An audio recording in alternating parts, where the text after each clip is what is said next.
Konkan Maratha Entrepreneurs presents Champions of Innovation Series.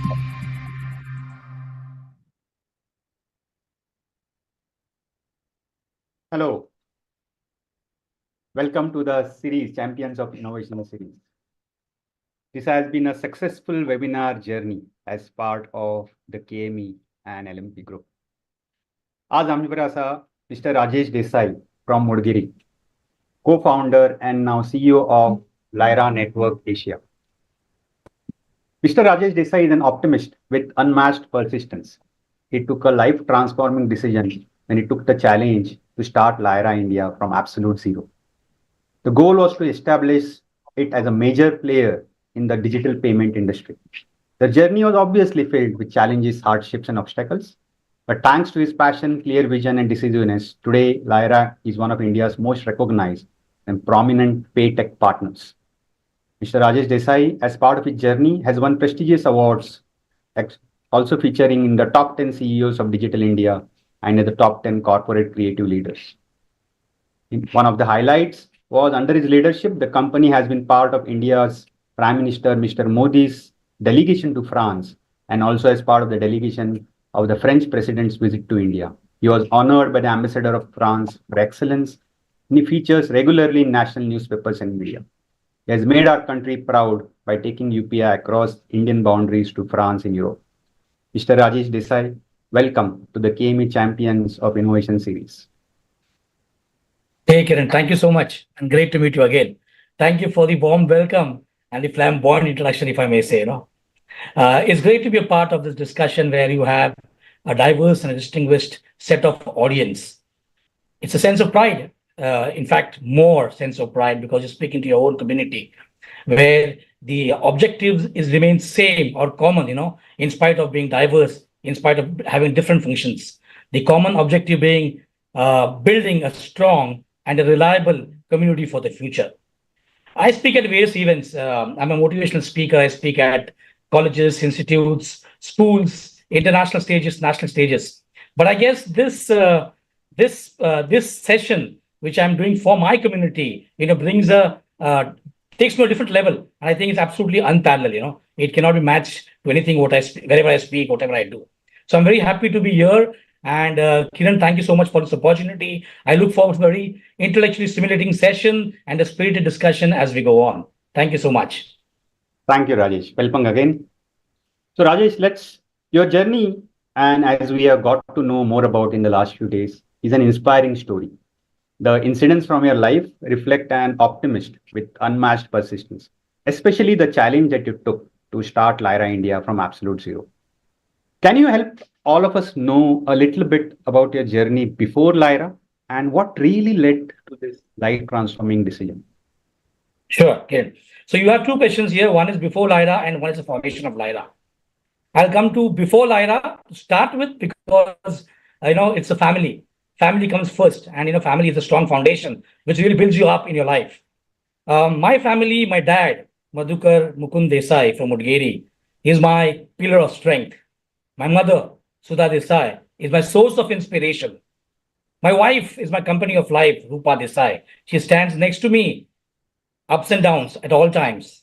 And I have two kids, one daughter, Riva, and one son, Rajveer, which are a ray of hope for me and my future, my hope for life. So having said that, I will not continue with my pre-Lyra story, but I'll continue with my formation of Lyra story because that's fresh in my mind at this point of time. So this takes me back to 2005. When I was abroad, I was associated with an international company working for 7 different countries, had a high-flying international job, well settled, made good friends, had an excellent growth path in the organization, had won several accolades, several awards on international forums, was a great speaker then as was to be said by my colleagues as well. But then there's this one day in 2005, mid of 2005, when this happens. There is this one guy, one foreigner, who comes and tells me that India is way, way behind when it comes to digital payments or other digital. Well, it did not take me, it did not, I could not sink that in immediately at that point of time. But when I went back home, it started sinking in. And I realized the gravity of what he had said. And it really hit me hard, very, very hard. Believe me, it hit me very hard. And that's the day I decided that I'll take or come back to India forever and start something which will be my passion and my love for my country, And that's the day I started dreaming. And that's the day I started planning to come back to India. And believe me, I had a fantastic stay there. The company was taking good care of me. The company had given me a beautiful service apartments. They used to give me tickets for me and my wife to and fro. I had domestic helps to help us. I had a club membership, the highest club membership. I was sitting with the likes of the national team members, of the national cricket team members. I used to share dressing room with the top, with the national team members who used to open the bowling, who used to captain their country. So it was a very pleasant life which I had. The car which I used to drive, I still remember, this is 2005. India was not open to automobiles then. My friends who used to come to meet me there, they used to click their photographs sitting in my car, Of course, now everything has changed. You get everything in India, all automobiles you get in India. But such was the life I was living in that country. And then this suddenly happens. And this triggers me off. And this is the only time in my life that I take a one-way international ticket, a one-way ticket back to India. Nothing in hand, not sure of where I'm going to land, not sure what's there in the future, not sure of what's going to happen to me, to my family, nothing, absolutely nothing. But yes, just with some passion and a hope that I'll do something good and something worthwhile one day. And that's where I started looking for partners in India. I explored international partners in digital payments to see if I could get something worthwhile for my country, something which we didn't have, and something which I could launch in India. And after a lot of thorough analysis and a lot of thorough research, I shook hands with my French partners who are based out of France in a place called Toulouse and Paris.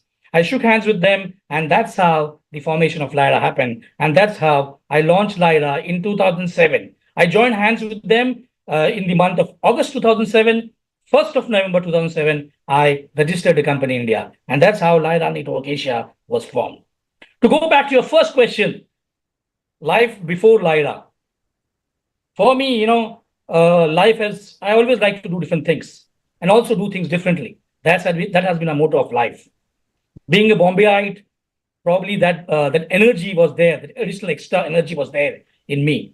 I did my schooling, did my engineering, did my MBA, all my academics. I was equally good in sports, maybe cricket, maybe badminton, maybe volleyball. Yes, I was good in that.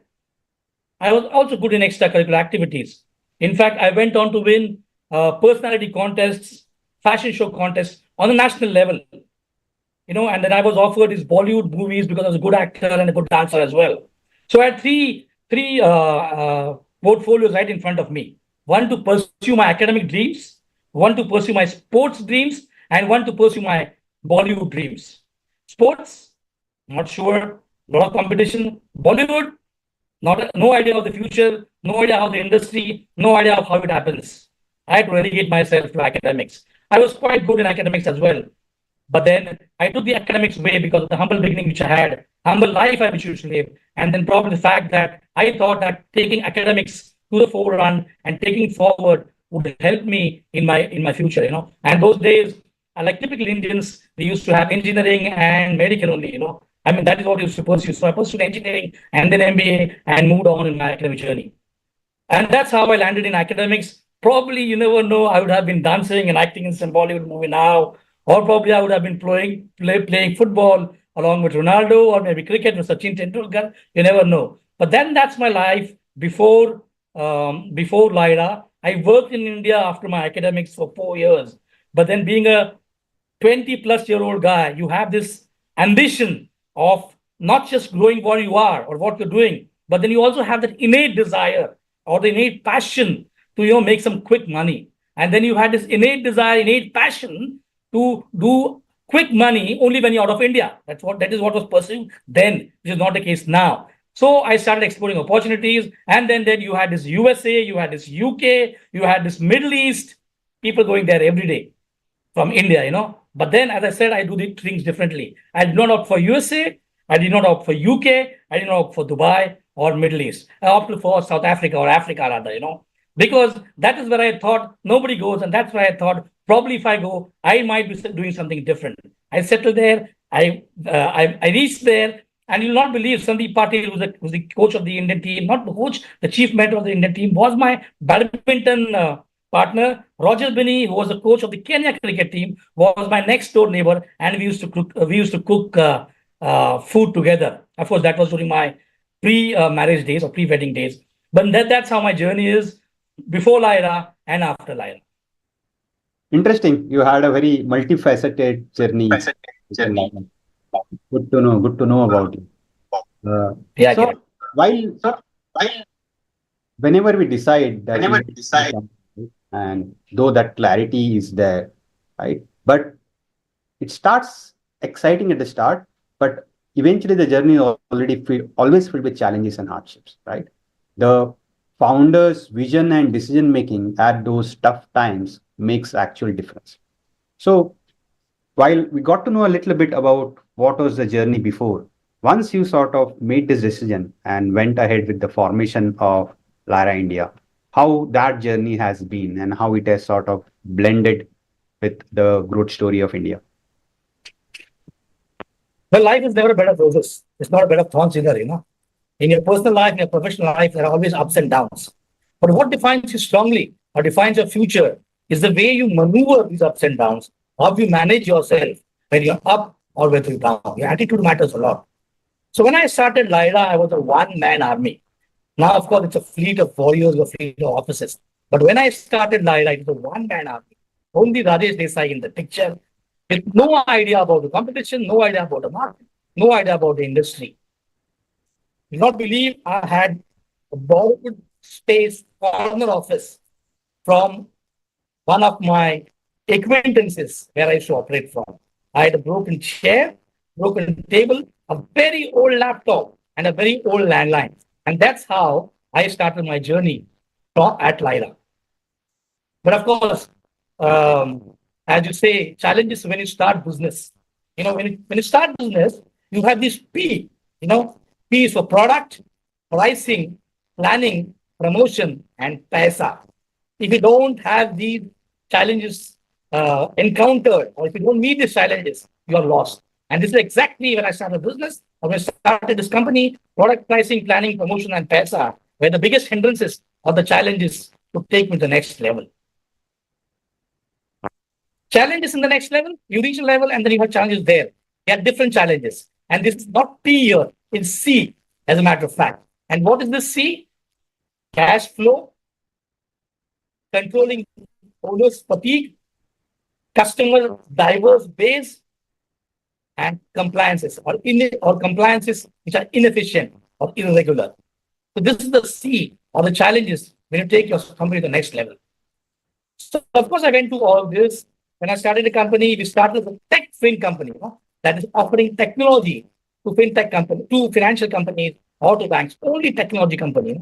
That's how we started the tech fin company. We started with doing technology for point of sale machines, that is a card machine for Visa, MasterCard, Amex, and all. Eventually, we moved to payment gateway, online e-commerce transactions, and had our own payment switch, had our own payment gateway. That's how we offered the e-commerce space as well.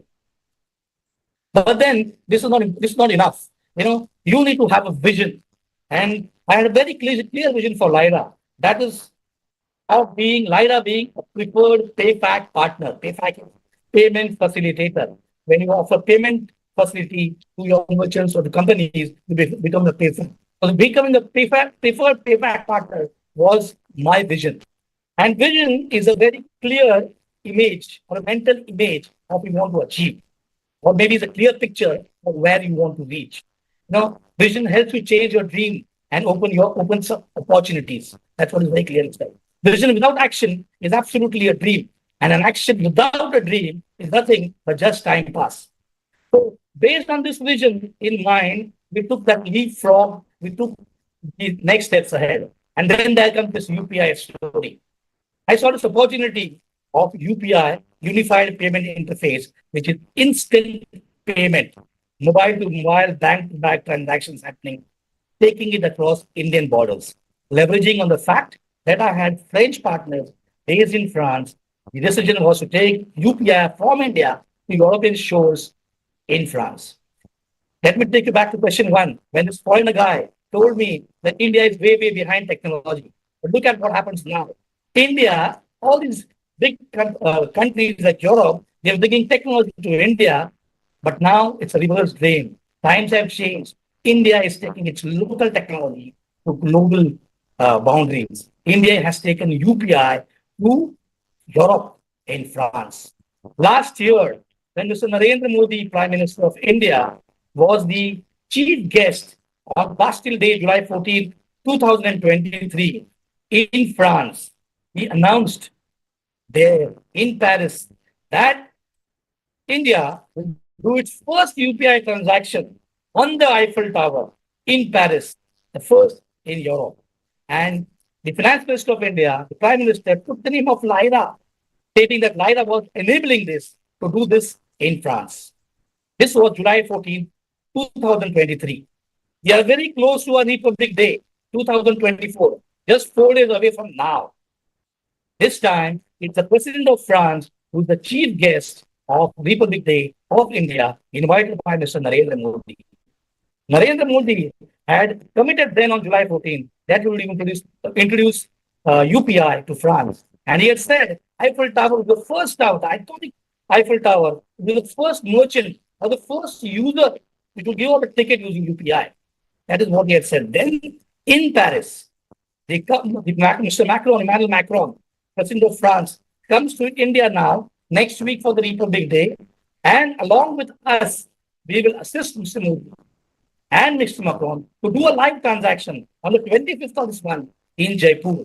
So what was committed by Mr. Modi will be executed by Mr. Macron and Mr. Modi in India. So that is what Lyra intends to do. That is what we intend to do as we move on. So not just domestic and not just local markets or local industries or local companies what we address. We want to take our technology proudly and with a lot of pride to international boundaries. We want people to remember us. We want people to talk on the fact and comment on the fact that India is way, way ahead when it comes to digital. And I'm really very proud of that, Kiran. Thank you. Fantastic, fantastic. And I think this is fantastic timing of our session also, that such transaction is going to happen just a few days from now on Republic Day. Great, great. So I know it seems like a very super success story, right? And everything, when you hear about it, looks like everything went fantastic, right timing, perfectly placed, right? But I'm very sure while all this was happening, there must be some tipping point, right? When you actually felt that, is this really going the direction that you wanted it to go, right? And what was the trigger? How did you overcome that challenge? And what was the trigger that actually kept you going rather than sort of going back? Quite a few people on the audience today. So there are two challenges which people normally face, right? One is moving from a job mindset, right? Where you get a fixed salary every month, right? Moving into an entrepreneur, right? That's the first part. But then again, after doing that also, while a very small percentage of people really do that, it's difficult to really sustain many times, right? There's always those tipping points and people turn back, and there are few people who really keep going, right? So how did you really overcome this challenge, if you faced any, and what was really the trigger that kept you going, Rajesh? Yeah, I agree with this. I've got several batchmates, my engineering batchmates, my MBA batchmates, my school batchmates, who have had tried their luck at being entrepreneurs, but then had to probably, because of multiple reasons, had to withdraw themselves from taking that journey forward. It's been 17 years at Lyra India, 2007 to 2024, almost 17 years now. As I said, you have ups and downs, positives, negatives. Let me give you an interesting example. Information is very important, but what is also very important is experience with examples, because they make it stick. They make the information stick. So this must be probably around mid of 2008 or early 2008 when Lyra was not 1 year old. And then there was this seasoned professional working in the Indian digital payments industry who went on to announce that Lyra would not survive in India for even a year. And he was very gung-ho about that, very confident about that. Well, that I think was a big trigger point for me, or rather a deep trigger point for me, because it ignited and reignited me the entrepreneurial spirit which I had started. At that point of time, I was having a real tough time being a one-man army, handling operations, handling technology, handling finances, handling information, handling security, everything on my head and my shoulders, and then handling customers and handling competition. So definitely somewhere I was feeling the pain and the strain. And then I was thinking that probably I'm going to bed one point of time in that first year. Well, I am happy and lucky that this guy re-triggered and reignited that spirit once back in me. The entrepreneur spirit was reignited back in me. It is said that your attempt may fail. So don't fail to make an attempt. The bend on the road is not the end of the road. Unless if you refuse to take a turn. If you refuse to take a turn, the bend becomes the end of the road. They also said that ever tried, ever failed, no matter. Try again, fail better. Ever tried, ever failed, no matter. Try again, fail better. Keep on trying, keep on trying. You might fail, you fail again. But every time you fail, you will fail better. And then one day, you'll see the hard work giving you fruits. So, what kept me going? This is the trigger which I really wanted to pump in my impetus and keep the momentum going. But then if they say that in life, as you said correctly, it is not just talent which takes you forward. If you cannot plan for talent, excel with hard work. So hard work is something which I ventured into, and hard work is something which I took my steps forward on as stepping stones. It is simply impossible to beat a person who's hardworking. Remember a honey bee, it goes to 20 lakh flowers, collect 500 milligrams of honey. That's real hard work. So our hard work is nothing as compared to that honey bee. So the honey bee are picturized right in front of my eyes. And then that's what kept me going. And I guess that is what really kept me going, has kept me going till now. It's been 17 years now. I will try my best to continue till the time I can manage and I can continue. Thank you, Rajesh. I think that was very inspirational, especially for the young generation who would be listening to this. Now, because we are talking about the youth and you are talking about hard work, right? So, and especially even from Konkan Maratha, there would be many youth who would be going through this session of ours. So today the youth has multiple options when they step out of a high school or college, and there is an overload of information. So when a student is choosing a career while in college or when he's about to step out, right? What would be your advice to choosing that career or for the journey ahead, right? That's one bit. And while we are talking primarily about IT, for someone who is focused on IT and has decided that they will go for IT as a career, be it as a job or getting into the market as an entrepreneur.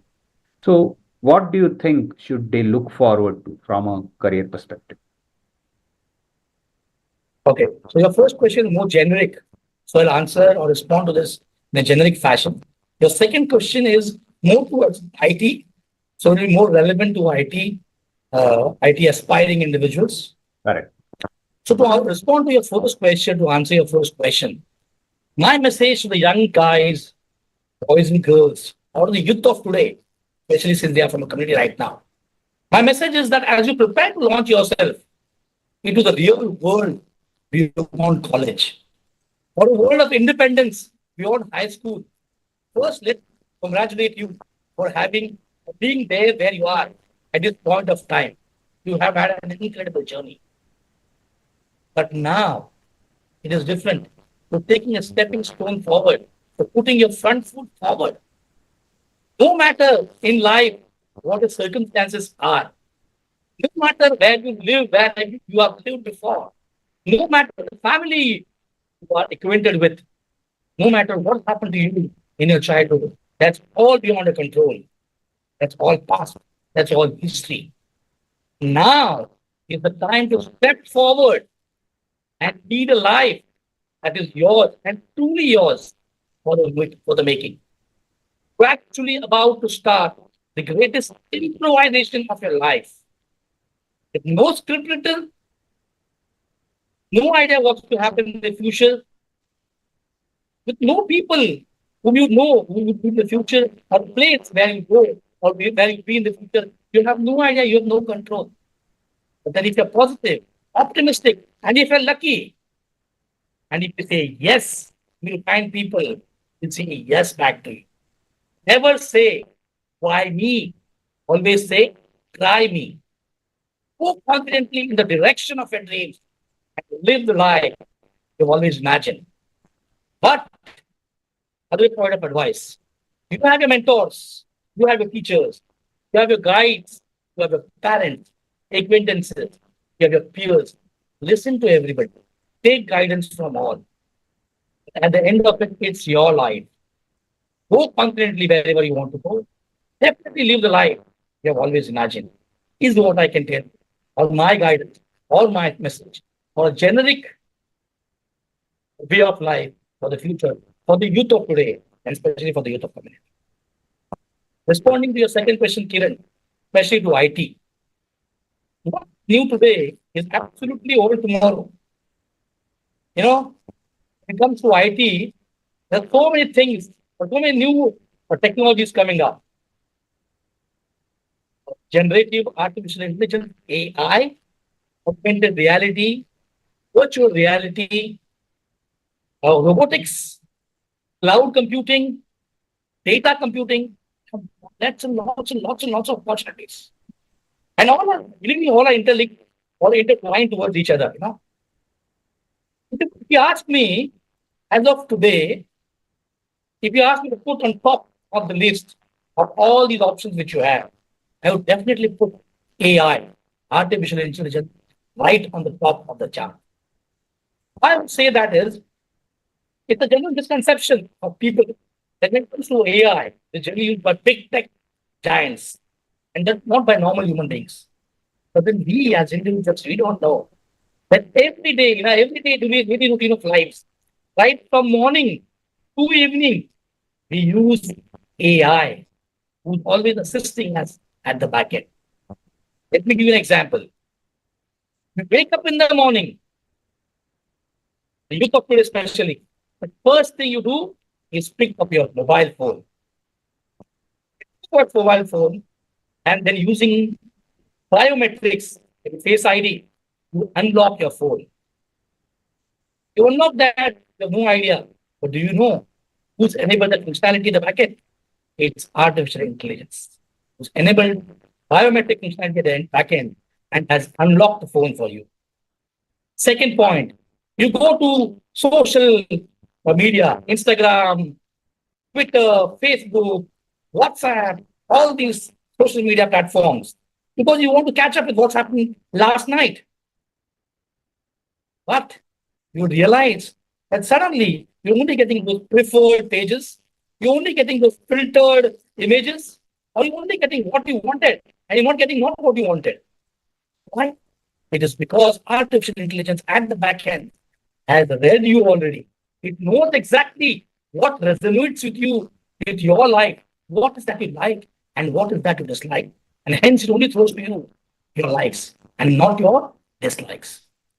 You travel to office or you travel to go and meet somebody during the day. Who do you bank on? You bank on Google Maps. Who's driving at the back end? Artificial intelligence. Google search engine, name it. Everything at the end of the day is AI who's driving you it for you.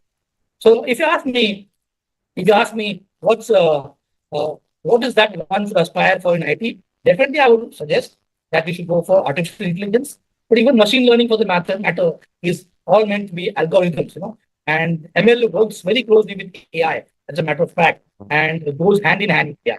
So you have all these options ready. It's on the individual what he or she wants to aspire and perceive.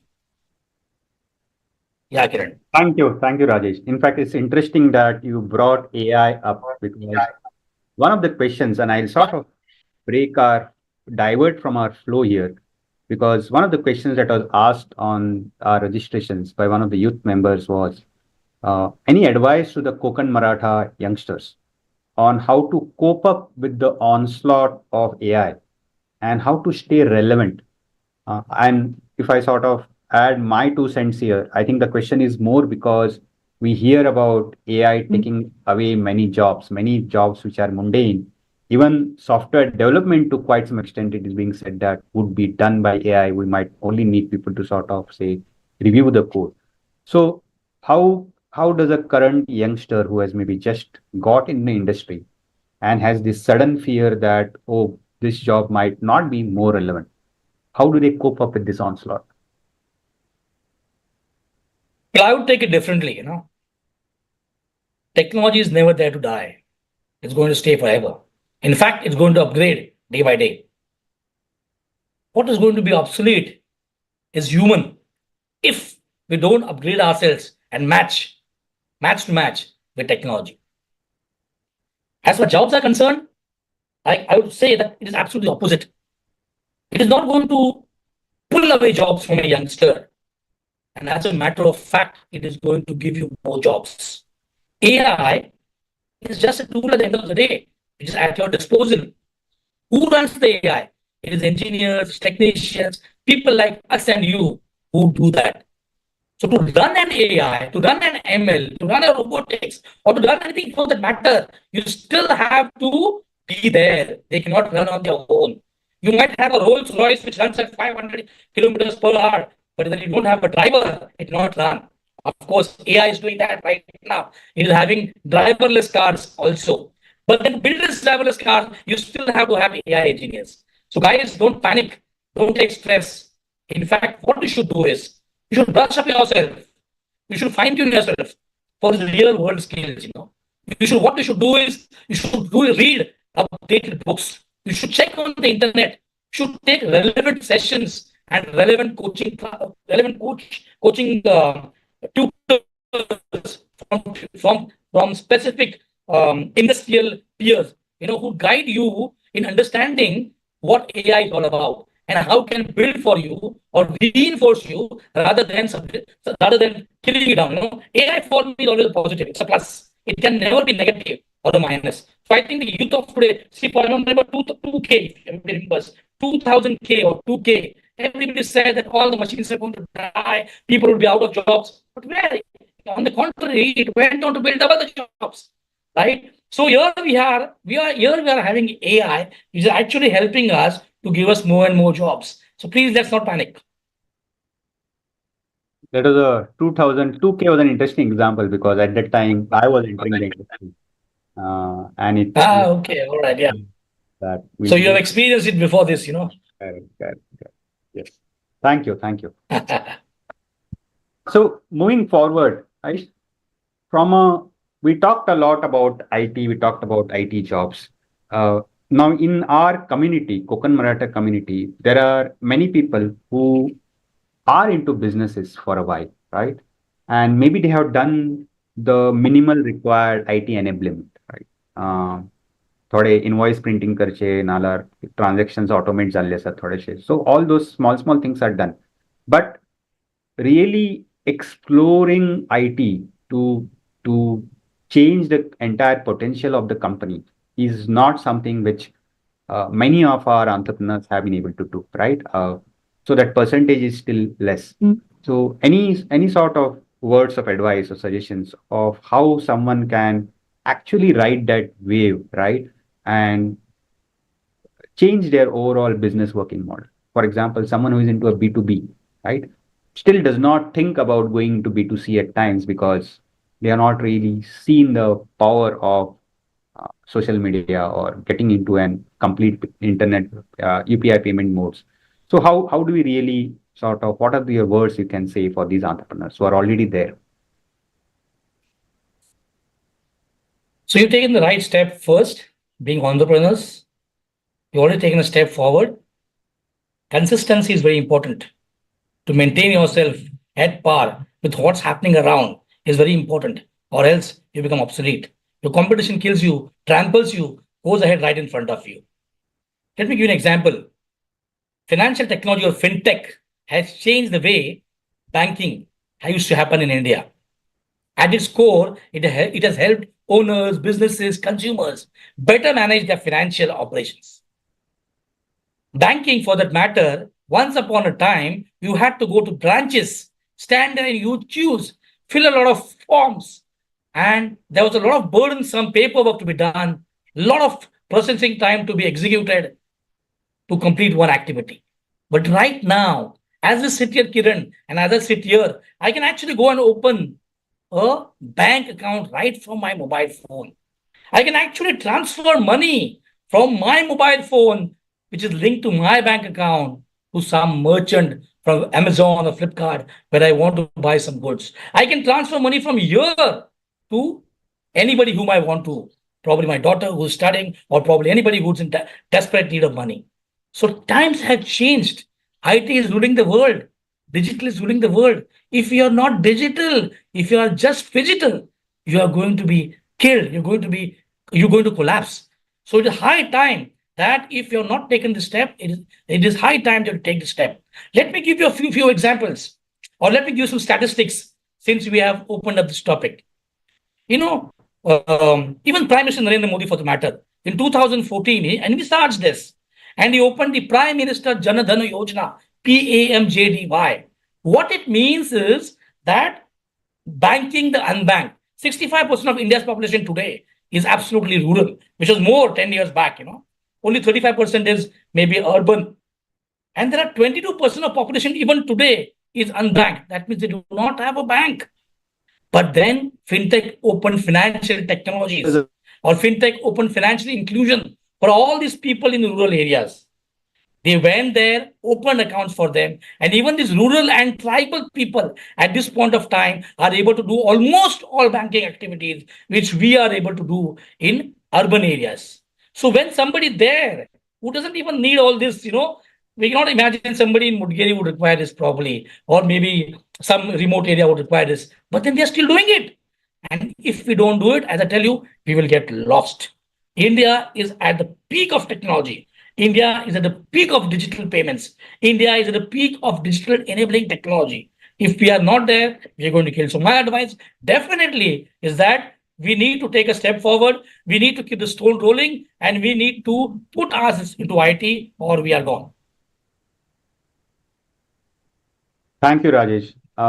And I know you sort of ended up talking a lot about India, right? And I know you are very super enthusiastic about India growth story.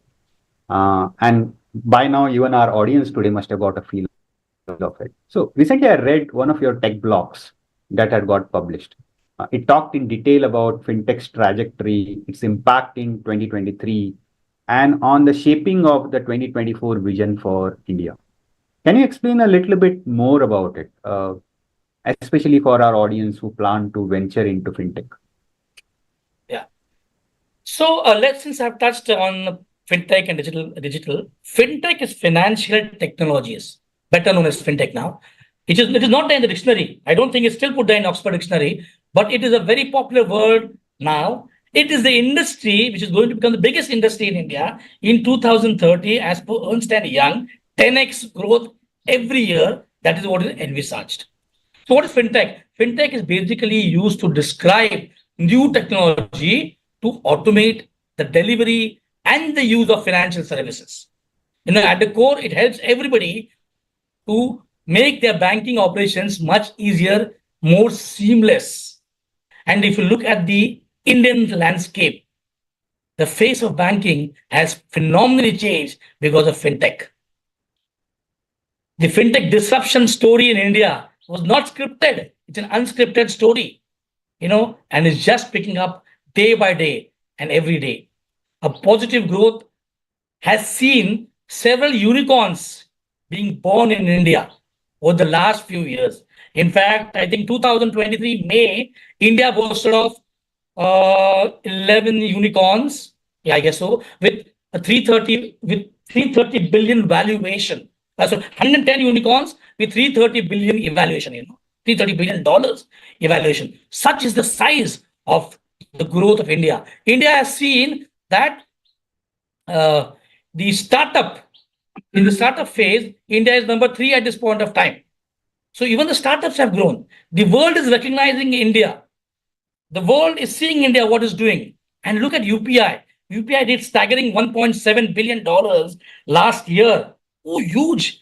India did 89 million digital transactions last year, followed by Brazil, 29 million, China, 17 million, Thailand, 16 million, and Korea, 9 million. What I'm saying is, of these 5 top countries, the next 4 don't even match to the total of what India has.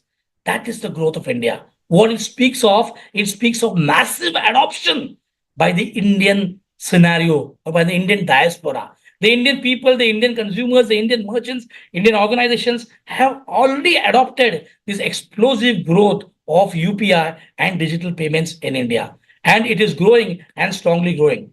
If you look at India, India is 144 crores population. Internet subscribers of those are 120 crores. Huge, especially because of ease of availability of internet, economical cost of internet. So you have 120 crores of population connected to the internet. You have 114 crore mobile subscribers, 80 crore e-commerce subscribers, and you have 65 crore smartphone users. Such is the volume of growth for India. And for us, I think as a community, as businessmen, as entrepreneurs, we really need to leverage on this. If they are growing, it shows and it gives an opportunity for us to grow as well.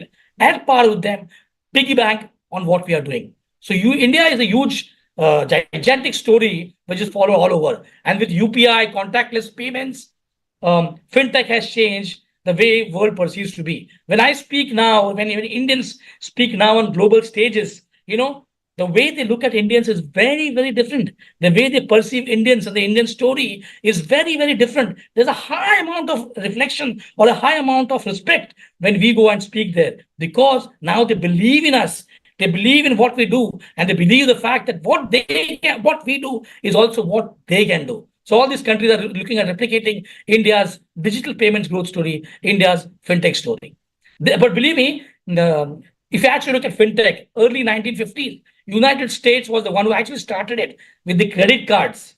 It was 1950, but then they are still there where it was. Maybe they went to stocks trading and all, but not real gigantic leap, which India has taken in the last 10 years. India really saw fintech growing, emerging, and phenomenally revolving from 2010. So it's a great way for us. Excellent. I think that sort of helps everyone know what is the potential that is still yet to be explored in the next 10 years from fintech perspective. Thank you. Thanks for those views, Rajesh. One of our next questions that I see is, and maybe Rajesh, I'll just talk a bit about KME here. So question is from Pritesh Rani, Karwar. How can thousands of Konkan Maratha entrepreneurs who have achieved success across the world come together to strengthen the community in a real and strategic way? And he has said, for example, before the webinar, I think Rajesh, he is not aware about you, but even this webinar might not give an opportunity to directly meet. So for everyone here in the audience who has these questions in mind, I'll just touch about KME, and let me just share a half-a-minute video here.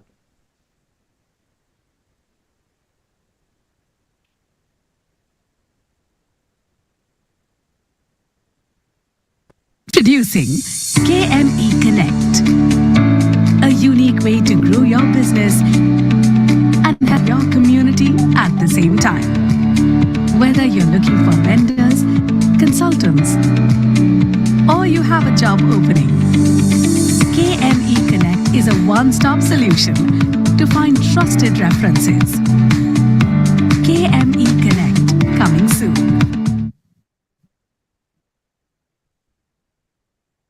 So just to give a background, and many people, anyone in the audience must have seen our webinar series, right?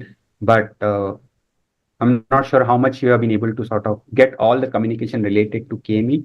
But the webinar series is just one of the things that we as a group have been doing. In fact, we had our meet of a good amount of entrepreneurs that met at Thane recently.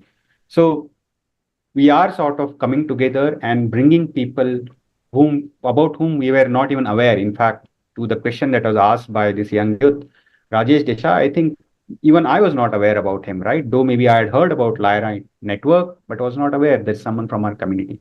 So we have sort of started this outreach. So do go to KME Rise. There's a site that we are there, and we'll share the information at the end of this webinar. Try to get in touch. We are finding out different ways how some of the budding entrepreneurs or who wants to look for ideas, look for mentors, can connect to those right people in that specific industry or domain. That's in fact one of the main purpose of KME as a group, right? So do reach out to us. We are there on LinkedIn now. We are there on, we have a website, and we'll also share the email ID at the end. So just with that pause, Rajesh, coming back to you, I know we talked a lot about the professional journey. We talked a lot about Lyra. We talked about India. Just about maybe few minutes, would like to know a bit about you as a person, and very casual questions, and you feel free to answer it in maybe just a single word or so. Yeah. I'll call it rapid fire because I want your answers that just comes up, right? You don't have to think. Okay, I'm ready. Okay, good. Your inspiration. Inspiration, I will not name one person, but people who have gone through hell and yet are very positive inspire me a lot. They prove to the world that you can actually turn pain into power. Excellent. Most proud moment. Most proud moment? Well, I have won several awards during my college, during my academics, and during my work Only one. life. Only Yes, one. but then that's not a proud moment for me. My proud moment was the time when my dad, Madhukar Desai, got felicitated by the chairman and the managing director of Central Bank of India. And I believe for me, that's the most proudest moment of my life forever. Most important trait of a person. I learned this from my mom and my wife. Forget and forgive. Very beautiful. Very beautiful. How do you spend your free time? As I said, I got 2 kids, one daughter, one son. And when I have some free time, I spend my valuable time with my kids as well. And just for your information, because we just don't talk about academics, both my children come into a lot of television ads. So we talk about that as well, besides academics, So it's a fun time when I talk to them. Interesting to know. A book that you can read again and again? I'm not a great fan of books, but believe me, from my childhood, what I've loved is Phantom, the ghost who walks, the guardian of the innocent and a fighter of all types of justice. Yeah. I think the book that you read again and again sort of will become irrelevant after a while, maybe. Correct, yes. Podcast that you can watch again and again or hear again. Yeah. Favorite Konkani dish? Oh, wow, नुस्त्या रे बाबा. Nustya. नुस्त्या दे म्हाका, I'm fine. Sungar bhajile, paplet, surmai, I love those. One of your favorite songs that makes you feel like a teenager. I know you still are a teenager, but one of your favorite songs. Absolutely. I'm an absolute teenager. But the song, this is the question. Give me some sunshine, give me some rain, give me another chance. I want to grow up once again. That's my favorite song. Beautiful. One thing that you love about Karwar? Oh, I love everything about Karwar. The deep connection, the sense of belonging, everything about Karwar is very close to my heart. If given an opportunity, I'll go there every day.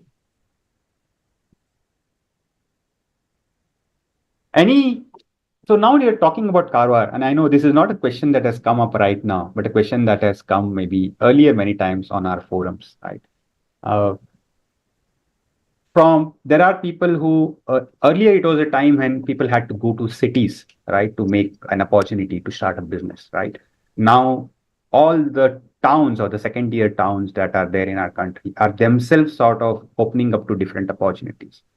So for someone in Karwar who wants to venture into business, right, without maybe leaving the city, right, without going out to a metro city, right, Any thought that you have on that, Rajesh?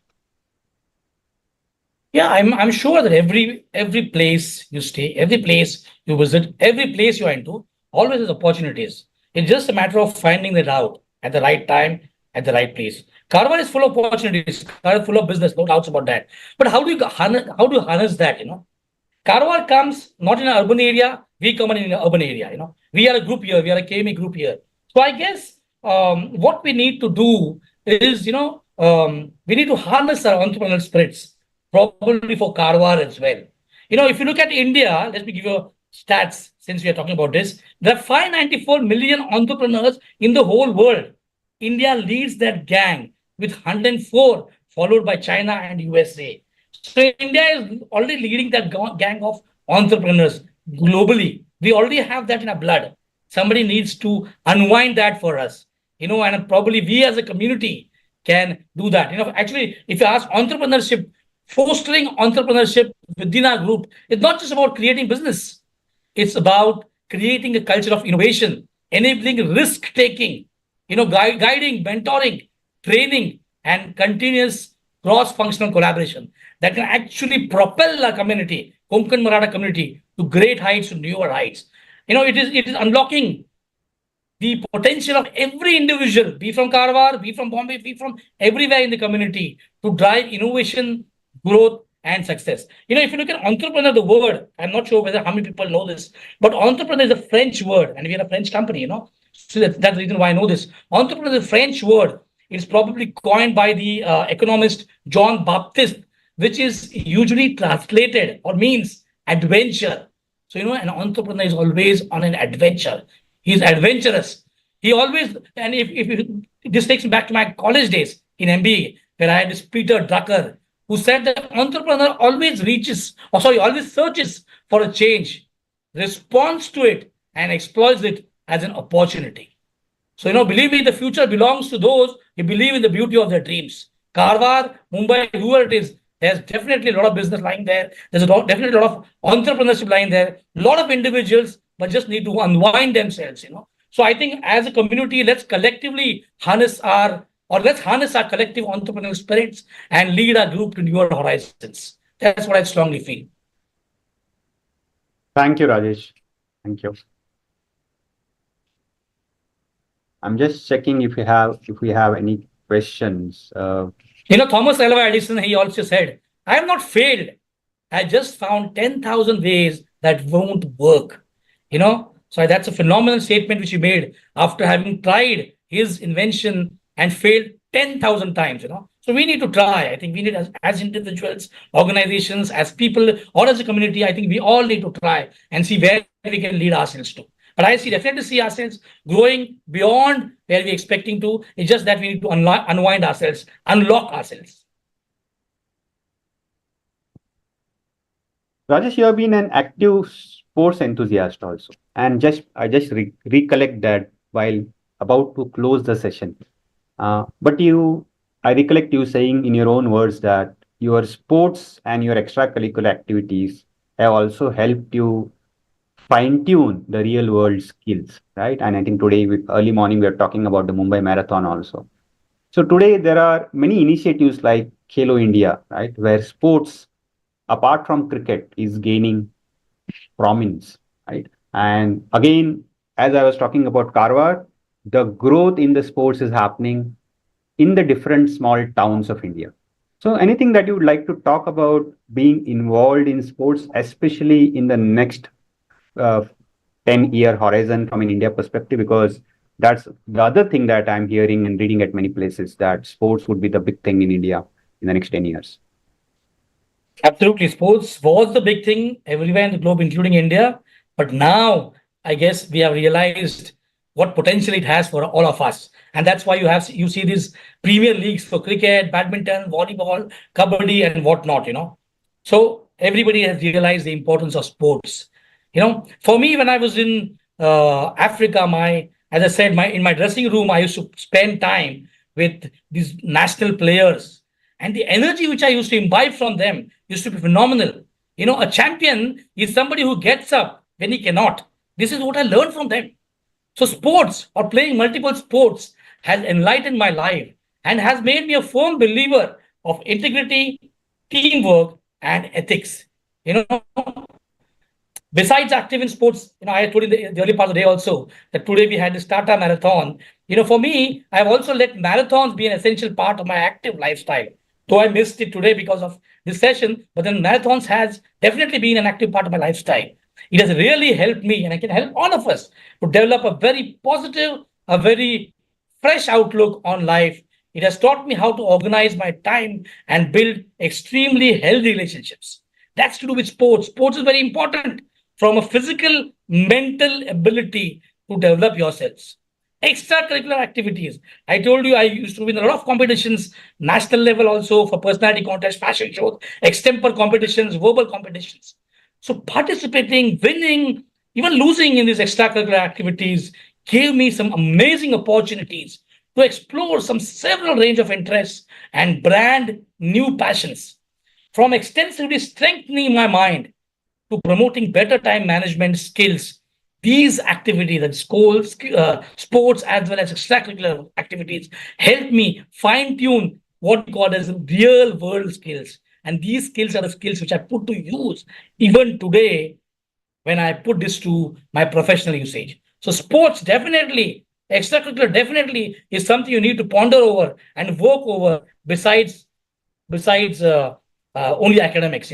Um, all work and no play makes Jack a dull boy. Absolutely true. I think the younger generation has realized that, and I think they want to be the champion who will get up when they cannot. When they cannot, See, it's like life is like a boxing ring. Defeat is not announced when you fall down. Defeat is announced if you refuse to get up.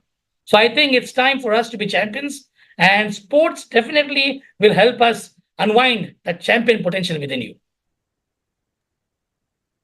Thank you, Rajesh. Rajesh, before we are sharp on time.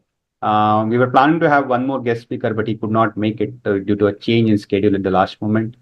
Any final words of advice for the Kokand Maratha entrepreneurs and also to the youth of the community? Any final words of advice before we call this a day? Okay, so we are short of time and we are summing it up. So summing it up from a mentorship, from mentoring professionals on their journey towards progress to traveling extensively. I've traveled 78 countries in the world.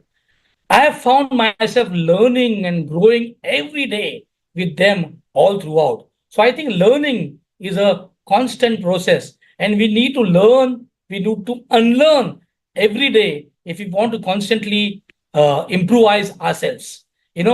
So I think what is very important for the youth of today, as I told earlier, is you need to be confident, self-confident, and work and run confidently in the direction of your dreams, and always live that life you have always imagined. I think it's very important from a physical, a digital, and a phygital perspective. And I'm sure being a part of a community, I can see a community definitely growing stronger. What you guys are doing is just phenomenal. The event you had a couple of months ago and this seminar is something which really speaks of the volume of aspirations and the volume of passion you have to explore what we do and to really build up on what our community has been doing. So, kudos to you and kudos to the entire team of KME. Excellent hard work, excellent work on whatever you have done. I wish you all the very best. Thank you, Rajesh. Thanks a lot for your time. I think you had a very inspirational journey and very much relevant to what's happening right now in the country and in the world outside, especially from a fintech perspective, because fintech, AI, they are not just things for the technology geeks anymore. That's something that's going to be part of each and everyone's life. Thank you. Thanks again, Rajesh, for your time. It was wonderful speaking with you. And from a KME perspective, we'll definitely reach out to you again. I know there are a lot of youth who would like to know more or have specific questions, and that's where we'll help them connect with you. Thanks, Rajesh. Thank you, Kiran. Thank you, KME, for this opportunity. Really wonderful speaking out here. A lot of pride in that. Thank you so much. Thank you. Kiran, can you put up the email address and web address for KV? Yes, I'll do that.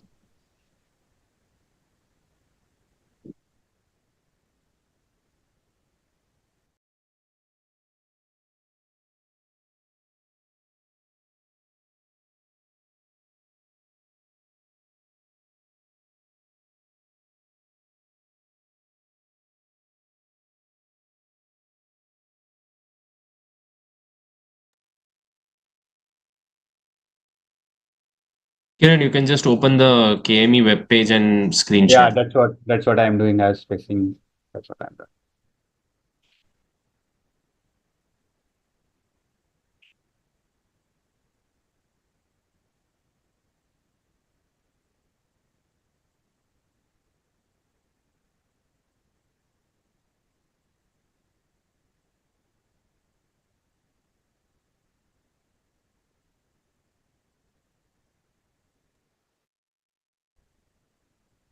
KME Rise.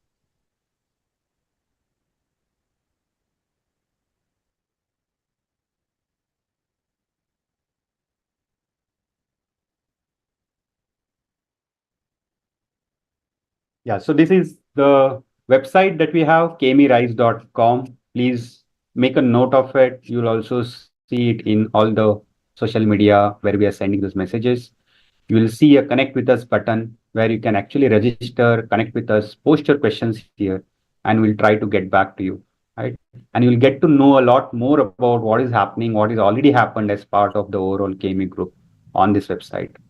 So do stay connected. Thank you all for being here and getting participating in this session. Wait to hear more from us, and we welcome you all to KME again. Thank you. Thank you. Thank you so much.